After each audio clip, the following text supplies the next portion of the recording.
Las rivalidades étnicas continuaban dividiendo el imperio. Ricímero, general de procedencia bárbara, ostentaba la máxima autoridad en Roma y no dudó en eliminar a todo el que se le interpuso, incluyendo a sus amigos más íntimos. Las provincias occidentales estaban muy debilitadas y recibían ataques continuos por parte de diferentes pueblos bárbaros. En medio de este caos, un líder romano parecía dispuesto a devolver a Roma su antiguo esplendor. Pero un ambicioso príncipe bárbaro se cruzó en su camino. Para el imperio, aquel enfrentamiento fue el principio del fin. El Imperio Romano, el último emperador.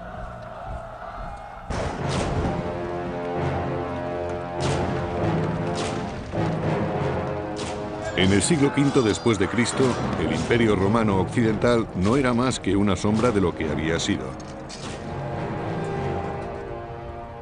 El imperio estaba sumido en una crisis profunda. Los bárbaros que había fuera de las fronteras presionaban para entrar en Roma. Y debido a la ruina económica, el imperio no tenía dinero suficiente para mantener un ejército fuerte y para sostener su infraestructura. Sin un ejército bien preparado, Roma estaba indefensa frente a una de las mayores fuerzas bárbaras. Se trataba de los hunos, dirigidos por su feroz caudillo, Atila. Calínico, cronista del siglo V, nos habla de sus hazañas. Los hunos tenían un ejército numeroso y capturaron más de 100 ciudades. Mataron a tantas personas que era imposible contarlas.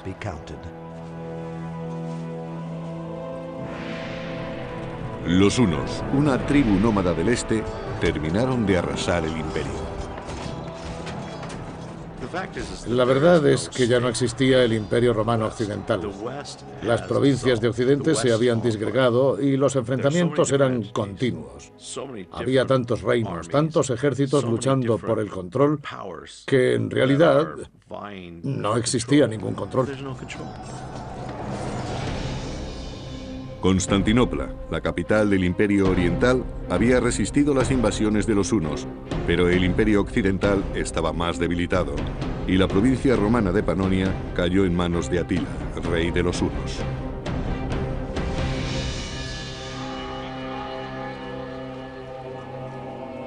Ahora, en los antiguos territorios del imperio, los romanos obedecían a sus invasores, los hunos. Los romanos y los bárbaros eran muy diferentes. Les diferenciaba la forma de hablar, de vestir y de peinarse. Incluso su olor era distinto. Y aunque en aquella época ya se habían acostumbrado unos a otros, la rivalidad no había desaparecido. Pero un romano supo desenvolverse en aquella complicada situación y halló la oportunidad de prosperar bajo la autoridad de Atila. Se trataba de Flavio Orestes. Orestes era romano, pero se había criado en los territorios dominados por los hunos y tenía un puesto importante. El imperio se desmoronaba, pero el hecho de que Orestes y otras personas de Panonia tuvieran ascendencia romana fue de gran utilidad para Atila. Muchos de aquellos hombres eran romanos, porque hablaban como los romanos, se desenvolvían como los romanos y tenían la cultura social propia de los romanos. Era algo muy común en esa época. Orestes sabía leer y escribir, lo que le hacía destacar entre los muchos aliados de Atila. Y muy pronto se convirtió en el secretario de la corte del jefe bárbaro. Orestes era consciente de los planes de Atila, que trataba de mezclar a los hunos y a los romanos. Por medio de matrimonios y alianzas políticas, pretendía crear un nuevo imperio en el norte.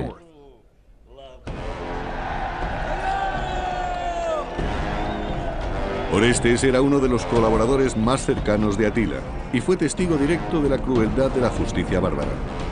Como romano, debió de sentirse ofendido. Había mucha rivalidad entre los bárbaros y los romanos. La mezcla de culturas suponía un problema insalvable en muchos casos, aunque ambos pueblos trataban de cooperar en los asuntos importantes o en los intereses comunes. La verdad es que existían muchas tensiones. Orestes detestaba que los bárbaros torturaran a los romanos, pero los planes de Atila despertaron también su ambición. Cuando Orestes servía en la corte de los hunos, observó que su rey, Atila, pretendía crear una poderosa nación partiendo de la nada. Fue entonces cuando comprendió que era posible levantar el antiguo imperio. Si un rey unificaba a los bárbaros y a los romanos, Roma recuperaría el esplendor de los primeros años, de la época de los primeros emperadores. Orestes trabajaba al servicio de los bárbaros, pero siempre se sintió romano. Pensaba que su pueblo era superior y deseaba que el imperio recuperara su antigua gloria. En el año 453 después de Cristo, el reinado de Atila terminó de manera inesperada en su noche de bodas. Fue un duro golpe para los hunos y para los aliados bárbaros. Su esposa lo encontró muerto por una hemorragia. Temió que la acusaran de asesinato y pasó la noche junto al cadáver. Según Jordanes, historiador del siglo VI, murió no por herida mortal, ni frente al enemigo, ni por traición, sino felizmente en el placer y sin dolor.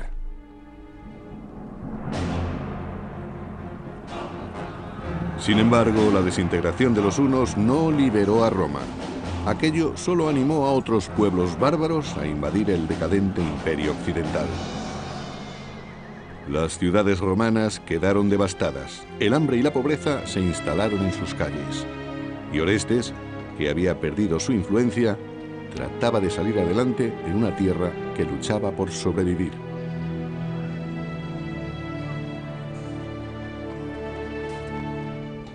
En algunos casos, según la región, la infraestructura se derrumbó muy deprisa. Los acueductos fueron abandonados y la alfarería perdió calidad. Todo se vino abajo. La planificación urbanística se deterioró y los edificios quedaron descuidados. Fueron tiempos de miseria y pesimismo. Los detalles de los viajes de Orestes se han perdido, pero como auténtico romano, se negó a admitir que el imperio estaba a punto de hundirse. Deseaba recuperar sus valores y su civilización, y con esta esperanza decidió ponerse en camino hacia Roma. El imperio romano ya había caído. Sin embargo, sus líderes se negaban a admitirlo. Y muchos de sus ciudadanos tampoco podían aceptar que Roma desapareciera. Pensaban que mientras hubiera un emperador en el trono, Roma existiría. Mientras las murallas protegieran la ciudad, Roma existiría. Mientras hubiera alguien que creyera en ello, Roma seguiría existiendo. A mediados del siglo V, después de varios años de ataques bárbaros, Roma firmó un tratado con la poderosa tribu de los burgundios. El imperio aceptaba ceder parte de sus más prósperos terrenos a cambio de ayuda militar. Los burgundios provenían de Escandinavia y se asentaron en el sur de las Galias. Fueron los primeros territorios que se escindieron del imperio.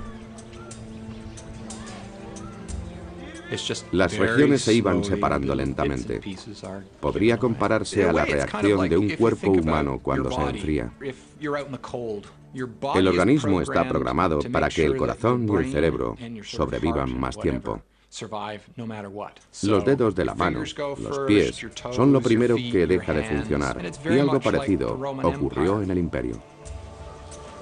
En compensación por las tierras, los burgundios proporcionaron mercenarios a Roma. Pero aquel tratado solo sirvió para prolongar la agonía.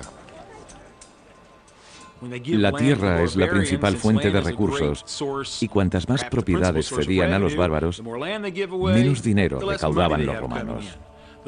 y por lo tanto tenían que seguir cediendo tierras para que al menos su ejército permaneciera fuerte.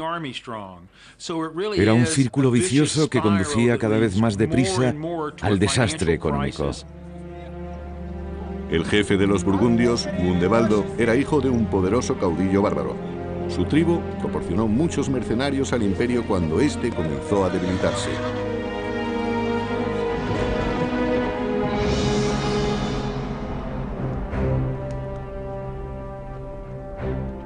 En la capital del imperio, Gundebaldo fue proclamado jefe del ejército. Pero su autoridad no se limitaba a los soldados, y fue él quien eligió al nuevo emperador, Glicerio. Gundebaldo lo eligió porque creía que le sería fiel y esperaba que gobernase según las órdenes que él le dictase. Glicerio no debía tomar ninguna decisión sin consultar antes con Gundebaldo. En el salón del trono del emperador había más bárbaros que romanos. En aquellos momentos, el ejército romano se componía principalmente de bárbaros. Es posible que hubiera soldados romanos, pero según los escritos, la mayoría eran turcos, germanos y otros muchos hombres procedentes de pueblos bárbaros. Odoacro era un guerrero bárbaro, pero estaba a cargo de los mercenarios de Glicerio. Odoacro consiguió un cargo muy importante en la Guardia Imperial. Era un militar muy competente y demostró tener una gran capacidad de dirección.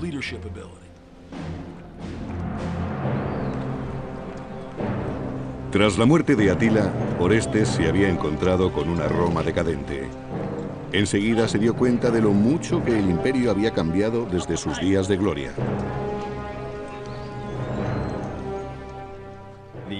El poder del Imperio Occidental había desaparecido ya en el año 470, pero no todos los ciudadanos lo habían asumido. Pensaban que se trataba de un periodo de debilidad transitoria y que si la situación se enfocaba de otro modo, el imperio podría recuperarse.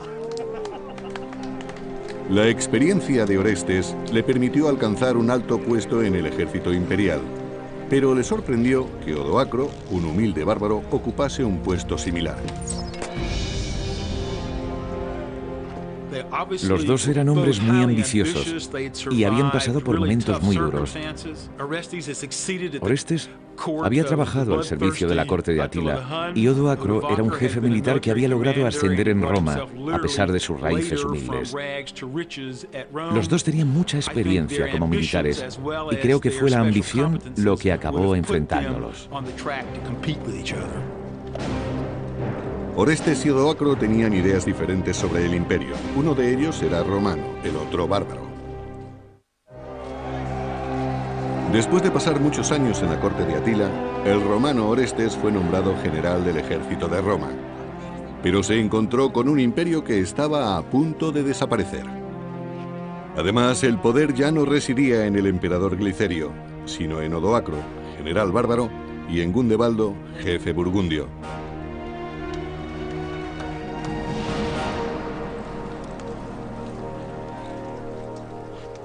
En el pasado, Roma ya había integrado mercenarios bárbaros en su ejército para asegurarse de que no consiguieran demasiado poder. En el siglo V, las tribus germánicas mantenían su identidad dentro del imperio. Conservaban su vestimenta, comida y cultura, así como su estructura administrativa, política y militar. Resulta extraño, pero no estaban romanizados. Y ahora los guerreros de Gundebaldo ostentaban el mismo poder que los romanos en el ejército imperial. El ejército del emperador Glicerio, dirigido por el general Gundebaldo, incluía muchos grupos étnicos, también soldados burgundios, pero todos juntos formaban el ejército de Roma. También hubo tensiones en el ejército a causa de la rivalidad entre romanos y bárbaros. Los romanos pensaban que, tratándose del ejército de Roma, ellos deberían ocupar un puesto más alto y que los bárbaros deberían ocupar puestos inferiores. El poder del ejército romano desapareció cuando estalló la violencia entre sus filas y el estamento militar acabó dividiéndose. El general Orestes terminó aceptando que aquel problema era imposible de resolver.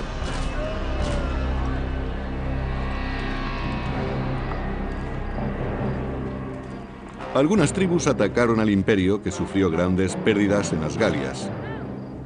Los soldados romanos comenzaron a dudar de la lealtad de sus aliados bárbaros. Creo que, dada la situación, cada uno se ocupaba de sí mismo. Fue una época muy confusa y los ejércitos estaban integrados por grupos que no tenían los mismos intereses. Ni siquiera los romanos coincidían entre sí. Incluso en el campo de batalla reinaba el caos.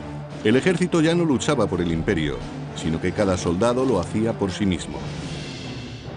Cuando los bárbaros saquearon las costas mediterráneas del Imperio Occidental, el Imperio Oriental, con su capital en Constantinopla, decidió intervenir.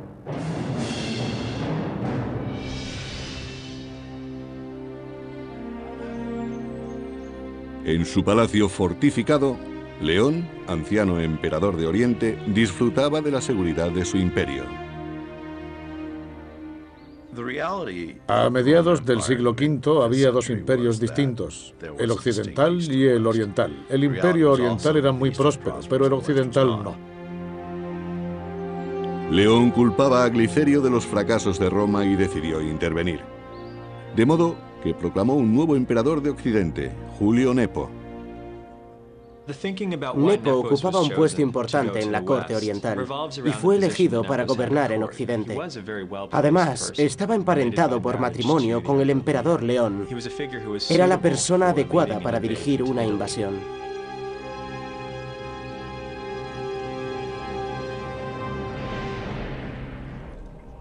En el año 474 después de Cristo, Nepo reunió un ejército y partió desde Constantinopla hacia la península itálica.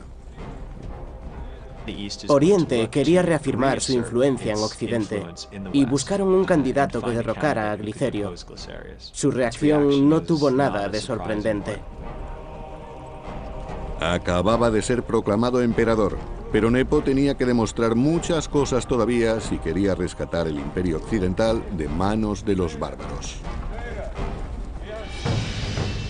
Cuando el ejército de Nepo partió de Constantinopla, el emperador Glicerio preparó su propio ejército en Roma para contrarrestar el ataque.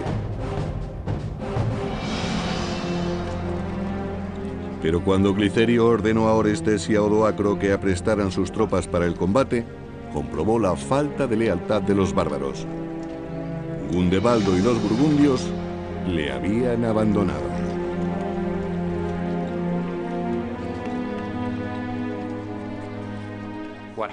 Gundebaldo abandonó al emperador y se convirtió en rey de los burgundios. Para él, eso era más importante que ser general de Glicerio.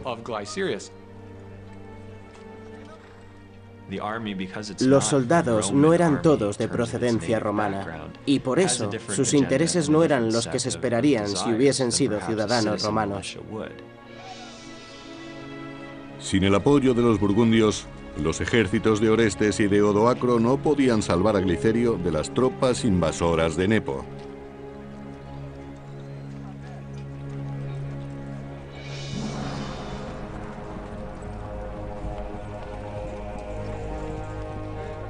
Cuando Nepo se acercaba a Roma, Glicerio salió a su encuentro, pero no a luchar, sino a pedir misericordia.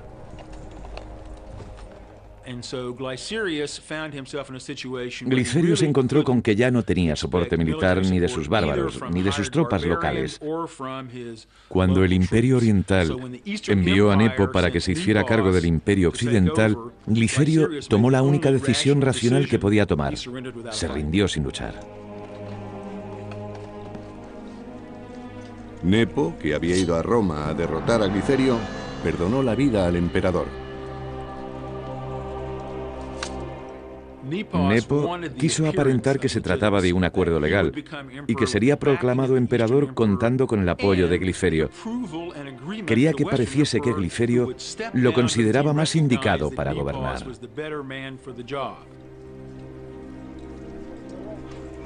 Nepo ordenó que Glicerio fuera investido obispo y lo exilió de Roma. En junio del año 474, cuando Nepo fue proclamado emperador de Occidente, recibió el apoyo de Orestes y de Odoacro. Inmediatamente, ambos se declararon fieles al nuevo emperador. Como romano, Orestes consideraba que Roma seguía siendo un imperio y que él podría protegerla. Pero Odoacro opinaba que el imperio como tal ya no existía. Se trataba de dos militares muy competentes y muy capacitados, pero la existencia del imperio que querían remontar era dudosa.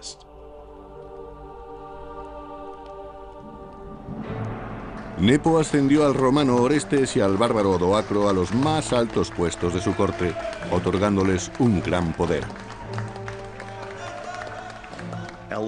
Ascendiendo a la vez a Orestes y a Odoacro y confiriéndoles el mismo poder, o al menos la misma consideración, estaba preparando su camino a la ruina. Ambos eran personajes de una firme voluntad y una gran experiencia como militares. Pero los visigodos y otros pueblos bárbaros seguían realizando incursiones en el último territorio romano que quedaba en las Galias.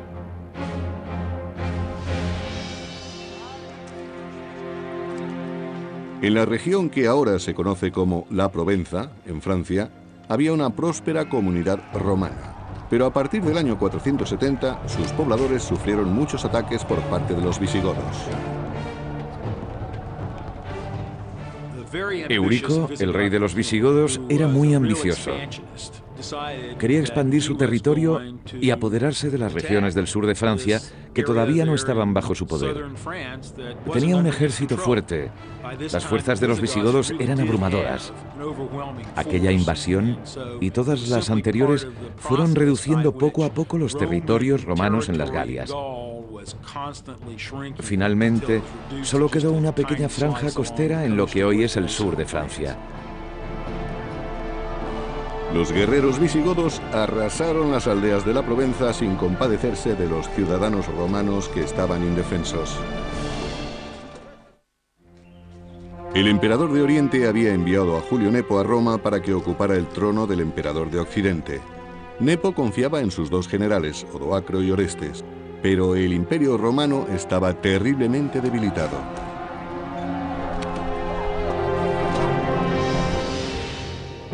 Los bárbaros visigodos invadieron el sur de las Galias, forzando a combatir a las legiones romanas de la frontera.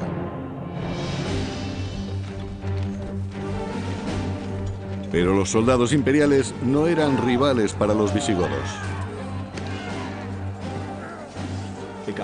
Los visigodos tenían más experiencia y su reino era más fuerte. Podían movilizar más hombres y sus tropas estaban mejor preparadas para enfrentarse a cualquier imprevisto en la batalla. El combate fue muy sangriento. Los romanos no sabían qué hacer.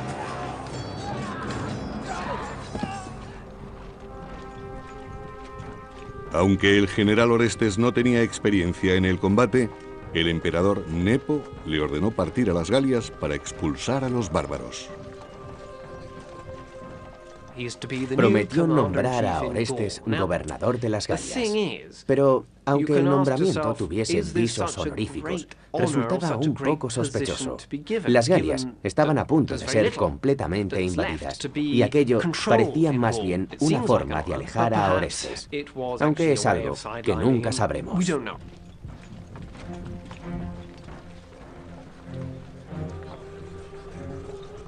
Pero en su campamento en la frontera romana, Orestes planeó una estrategia e intentó dejar a un lado a Odoacro y al nuevo emperador, Nepo.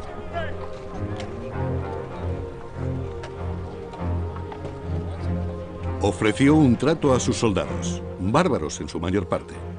Si se unían a él contra Nepo, les pagaría con tierras romanas. Orestes no confiaba en la capacidad de Nepo y se rebeló. En lugar de seguir las instrucciones de su emperador, trató de hacerse con el poder.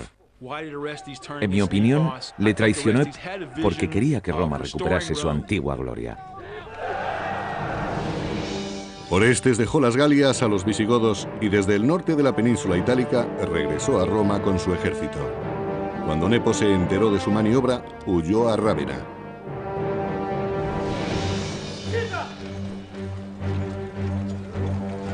En agosto del año 475, Orestes marchó hacia Rávena y ordenó a sus tropas que buscaran al emperador. Los soldados bárbaros saquearon la ciudad y destruyeron las propiedades de los ciudadanos. Orestes debía pensar que Nepo estaba vendiendo el imperio romano a los bárbaros. O quizás su ambición era muy fuerte y deseaba hacerse con el poder de todo el imperio. Pero a pesar de las amenazas, nadie reveló dónde se escondía el emperador. Nepo hubo de abandonar la ciudad en secreto. Según Jordanes, historiador del siglo VI,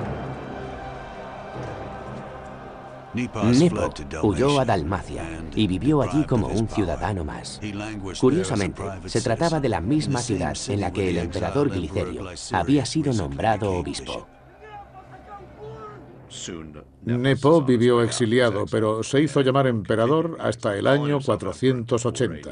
Algunos historiadores le favorecen considerándolo el último emperador, pero hacía ya mucho tiempo que no lo era.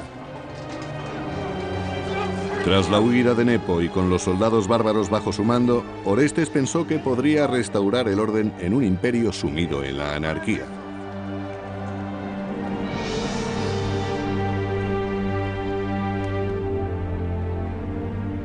Y utilizó una astuta estrategia. Orestes no reclamó el imperio para sí, sino para su joven hijo, Rómulo Augustulo. Orestes era consciente de su situación. Se había criado entre bárbaros y había prestado servicio en la corte de los hunos. Así que era probable que los romanos lo rechazaran como emperador. Sin embargo, aceptarían a su hijo Rómulo, que era romano y se había criado en Roma. Orestes no tuvo en cuenta lo insignificante que era el cargo de emperador en aquel momento. Rómulo permaneció protegido en la ciudad de Rávena. Rómulo estaba al cuidado de su tío Paulo. Todavía era solo un adolescente, de ahí que su segundo nombre fuera Augustulo, pequeño Augusto. El joven Rómulo obedeció las órdenes de su padre. Era Orestes el que dirigía el imperio y acabó alejando a su rival Odoacro para convertirse en el hombre más poderoso de Roma.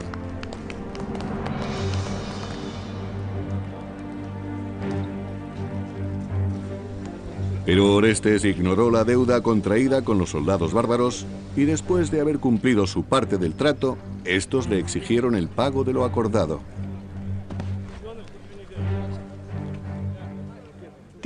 Los bárbaros querían establecerse en las tierras del imperio.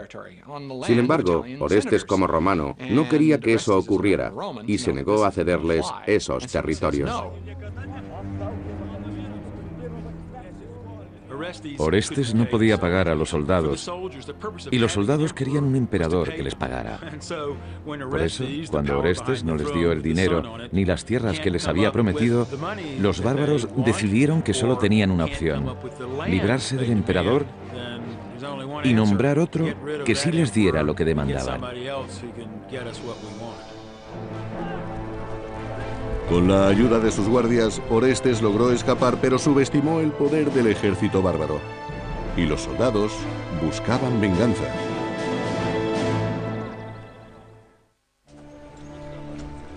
Después de varios años compitiendo con Odoacro, el romano Orestes consiguió aventajarle y coronó a su hijo de 12 años, convirtiéndolo en emperador. Pero las tensiones aumentaron cuando no pagó su parte del trato al ejército bárbaro.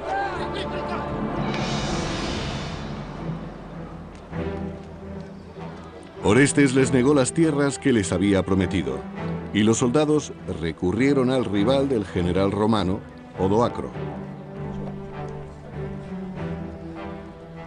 Los soldados tomaron una decisión racional. Fueron en busca de Odoacro, con quien tenían mayores posibilidades de satisfacer sus demandas. Odoacro era bárbaro y confiaban en que no pondría tantos reparos en darles tierras, dinero o cualquier cosa que le pidieran a cambio de su apoyo. Los soldados hicieron una oferta a Odoacro que éste no podía rehusar. Le dijeron que le nombrarían rey a cambio de tierras.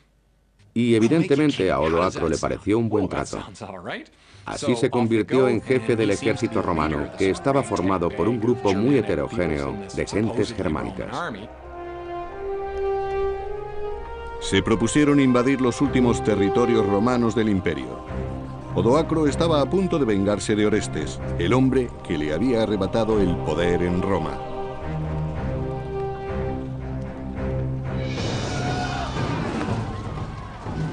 Inmediatamente sus huestes empezaron a saquear las ciudades romanas. Según los historiadores, estuvieron saqueando ciudades durante varios días. A los ricos les arrebataron todo su dinero. Los soldados bárbaros habían arriesgado su vida por un imperio que no sentían como suyo y consideraron que Roma tendría que pagar con sangre lo que no podía pagar con dinero ni con tierras. Su situación era comprensible. Los soldados del imperio no tenían buenos salarios y de repente un día dejaban de pagarles. Y no ocurrió en una sola ocasión, sino en varias. Estaban al borde de la pobreza y a nadie le interesaba ser leal a un ejército que les dejaba morir de hambre.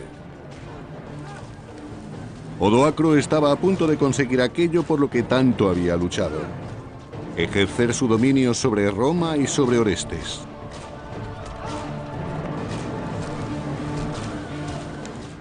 Lo que ocurrió en el año 476 no fue exactamente una guerra. No hubo invasiones ni grandes batallas. Solamente había soldados que trataban de sobrevivir. Y para conseguirlo, tenían que hacer todo lo necesario. Estaban entrenados para luchar y lucharían contra todo aquel que se interpusiera en sus planes. Por eso los levantamientos y los saqueos eran continuos. Orestes decidió dejar a su hijo, el joven emperador Rómulo, en Rávena, al cuidado de su tío Paulo. Después, el general bárbaro escapó a Ticino, en el norte de Italia. Orestes se vio obligado a refugiarse en Ticino, la moderna Pavía, para escapar de Odoacro y de su ejército. Sabemos por algunos escritos que el obispo de Pavía dio refugio a Orestes. Pero no logró librarse de la ira de los bárbaros. Orestes se vio forzado a huir cuando Odoacro y sus hombres registraron la iglesia tratando de apresarlo.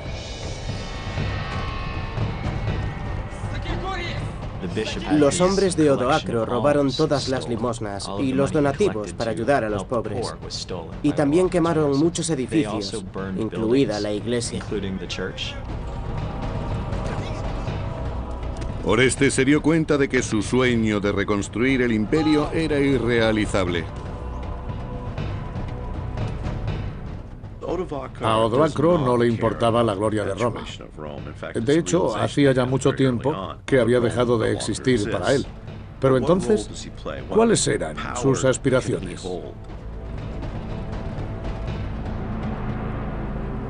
Orestes y su guardia escaparon de Ticino. Trataban de ganar tiempo para preparar el enfrentamiento contra Odoacro. Hacía mucho tiempo habían sido compañeros en la corte. Ahora ambos luchaban por el poder. Ambos estaban muy orgullosos del puesto que ocupaban y ninguno quería reconocer la autoridad del otro. Por tanto, el enfrentamiento era inevitable. Orestes y su ejército llegaron finalmente a Plasencia, la moderna Piacenza, antes de enfrentarse a Odoacro en el campo de batalla.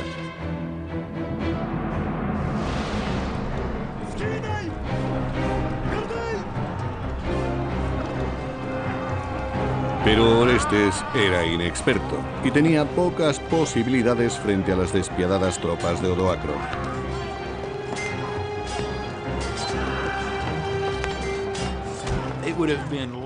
La batalla fue muy violenta.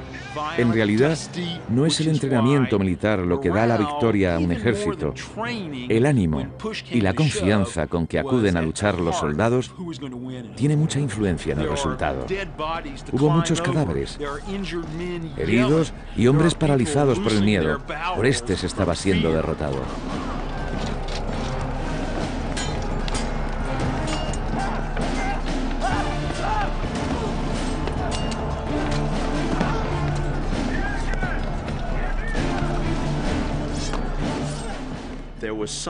Todavía había soldados que creían en el imperio y en que algún emperador lograría devolverle su antigua gloria. Para ellos, el imperio seguía existiendo, aunque ahora sabemos que nunca habrían logrado recuperarlo. Aunque fuera una locura, Orestes se negaba a admitir la derrota. Cuando el general romano Orestes negó a los soldados las tierras que les había prometido, estos se rebelaron contra él, dirigidos por su peor enemigo, el general bárbaro Odoacro.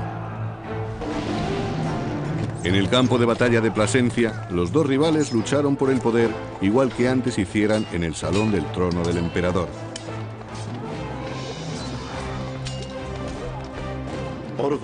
Odoacro y Orestes eran los dos personajes más importantes del Imperio Occidental. El futuro de Roma dependía de ellos y deberían haber colaborado juntos. Nunca se plantearon llegar a un acuerdo. Eran demasiado ambiciosos y recurrieron a la guerra. Se enfrentaron en una lucha a muerte, y cuando por fin terminó la batalla, Orestes, el romano, sucumbió ante el poderoso bárbaro.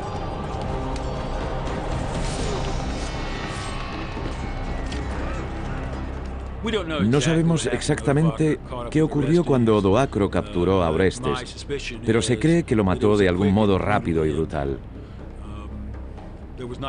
No se celebraron ceremonias ni funerales en su honor. Orestes simplemente desapareció. Estoy seguro de que su ejecución fue inmediata, silenciosa y cruel. Enseguida, Odoacro y sus tropas marcharon contra Rávena. Su último objetivo era eliminar al joven hijo de Orestes, el último emperador romano occidental. Rómulo Augustulo, de 12 años, y su tío Paulo desconocían la muerte de Orestes y no estaban preparados para el ataque de los hombres de Odoacro.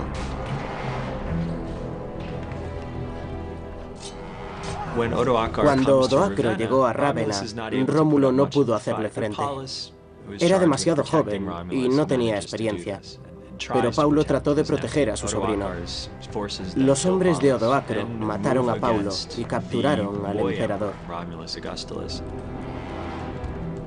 Aterrado, el joven trató de escapar. Era el último emperador romano y los bárbaros habían decidido eliminarle. No pudo esconderse de ellos. No tenía escapatoria. En realidad, Rómulo no era más que un títere. Odoacro no tenía motivos para asesinarlo. Pero el despiadado guerrero tomó una decisión sorprendente. Perdonó la vida al joven emperador y lo envió al exilio.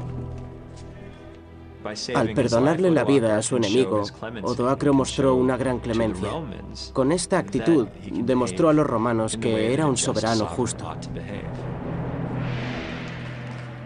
En el año 476, Odoacro se convirtió en el primer gobernante bárbaro de Roma. Aunque ahora Odoacro era rey, no era el rey de Roma ni del imperio. Solo era el rey de sus huestes, de aquel variado grupo de gente que constituía el ejército. Odoacro fue rey, no emperador. El imperio romano, que surgió en el año 27 a.C., había desaparecido 500 años después de su nacimiento. Fue el final de los emperadores romanos en Occidente. El siguiente gobernante fue rey. En Oriente sí había un emperador romano, pero no podía controlar Occidente.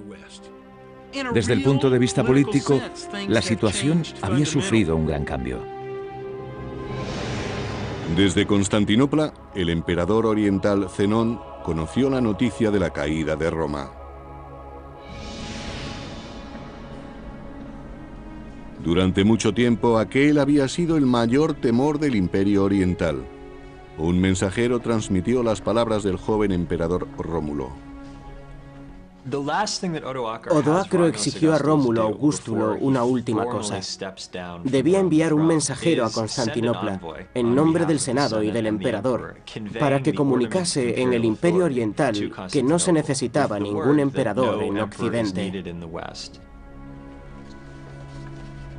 Con un rey bárbaro gobernando en Roma, los símbolos imperiales ya no tenían sentido. Sabemos que Odoacro fue proclamado rey y que no vistió púrpura ni llevó la corona de oro del emperador romano. Él mismo decidió prescindir de los símbolos y las costumbres de Roma. Odoacro tenía la intención de ser algo nuevo, el rey de Occidente, no el emperador. Las vestiduras, coronas y joyas quedaban para el emperador de Oriente. Para Odoacro estas riquezas ya no significaban poder y prestigio, sino fracasos y pérdidas. Los bárbaros y sus familias se asentaron en las tierras que habían pertenecido a Roma. Eran los territorios por los que tanto habían luchado. Occidente estaba ahora en sus manos. Odoacro cumplió lo que había acordado con sus soldados y les dio lo que les había prometido. Demostró a su ejército que era un hombre de palabra. Los territorios del imperio fueron rápidamente ocupados por los bárbaros. Las haciendas se llenaron de mujeres y niños. Al principio, Roma se fortaleció porque aceptó a los extranjeros, pero cuando los bárbaros empezaron a llegar en gran número y quisieron formar parte del Imperio Romano, los romanos ya no pudieron ni quisieron aceptarlos como habían hecho antes. Sus razones eran muy complejas, pero fue un error. El hecho de no aceptar a los extranjeros fue lo que poco a poco debilitó al imperio y uno de los motivos principales de la caída de Roma.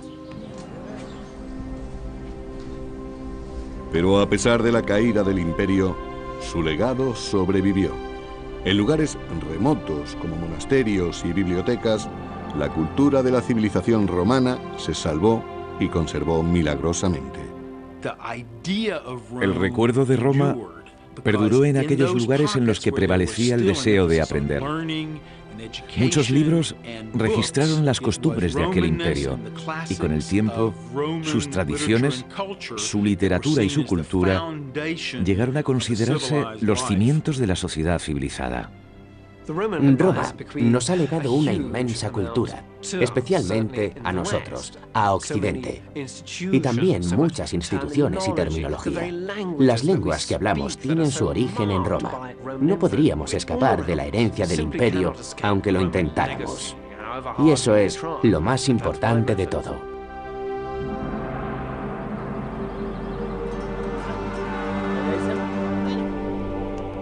De la democracia al imperio y hasta su caída, Roma sirvió de inspiración al mundo occidental que hoy conocemos. Una civilización que sobrevivió a varios siglos de guerra, a la persecución, la corrupción y la peste, y que terminó muriendo calladamente, debilitada por los ataques bárbaros. Existe una idea muy romántica acerca de la caída de Roma y del Imperio Romano. Y su historia ha repercutido en la formación del mundo moderno. Pero todo eso ocurrió hace 1500 años. ¿Por qué tendríamos que ocuparnos de ello ahora? En mi opinión, la respuesta es muy sencilla. Debemos conocer los datos porque en Roma se cimentaron los aspectos más significativos de la historia de la humanidad y también los más terribles. Y si los analizamos, acabaremos comprendiéndolos. Quizás así podamos aprender de sus aciertos y evitar sus fracasos.